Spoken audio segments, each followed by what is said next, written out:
Ketua Majelis Syura Partai Umat Amin Rais meminta agar Ketua Umum Partai Nasdem tak lemah gegara Johnny G. Plate ditetapkan sebagai tersangka dalam kasus dugaan korupsi. Amin Rais pun menilai kasus ini bisa menjadi awal untuk mengusut dugaan korupsi yang dilakukan antek-antek Jokowi. Dalam video yang diunggah di akun Twitter pribadinya @realaminrais, ia mendukung Surya Paloh melakukan serangan balik. Pernyataan Amin Rais tersebut menanggapi disangkut pautkannya penetapan tersangka Johnny G. Plate dengan pilihan politik Partai Nasdem yang dianggap telah berseberangan dengan Presiden Jokowi. Menurutnya penetapan tersangka Johnny ini menjadi berkah tersembunyi, bahkan bisa menjadi awal untuk membongkar kasus korupsi di lingkaran Jokowi. Oleh karena itu, Surya Paloh diharapkan tak bermental lemah sehingga bisa membuka gerbang kasus dugaan korupsi tersebut. Ia meyakini Jaksa Agung sebelumnya Muhammad Prasetyo memiliki dokumen terkait korupsi yang dilakukan di lingkaran Presiden Jokowi. Sebelumnya banyak yang menduga penetapan tersangka Sekjen Nasdem sudah dipolitisasi. Namun isu tersebut dibantah oleh Menko Polhukam Mahfud MD. Mahfud menilai Kejaksaan Agung tak akan asal-asalan menetapkan seseorang sebagai tersangka.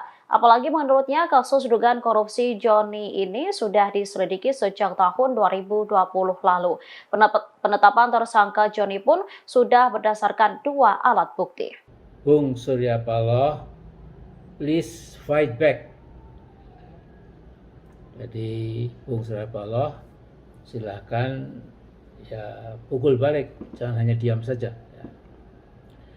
Nah, sedangkan Jokowi jelas ingin meneruskan langkah-langkahnya yang menyengsarakan banyak rakyat dan menguntungkan kalangan konglomerat dan korporatokrat. Nah, mungkin dalam bahasa agama, Jokowi bertahan dalam dolalah semacam kesesatan. Ya, kesesatan politik, kesesatan ekonomi, mungkin juga kesesatan moral, ya, yang berakhir dengan robohnya demokrasi Indonesia. Nah, peristiwa hukum dan sekaligus politik yang menimpa Johnny Plate bisa jadi blessing in disguise buat bangsa Indonesia. Mengapa?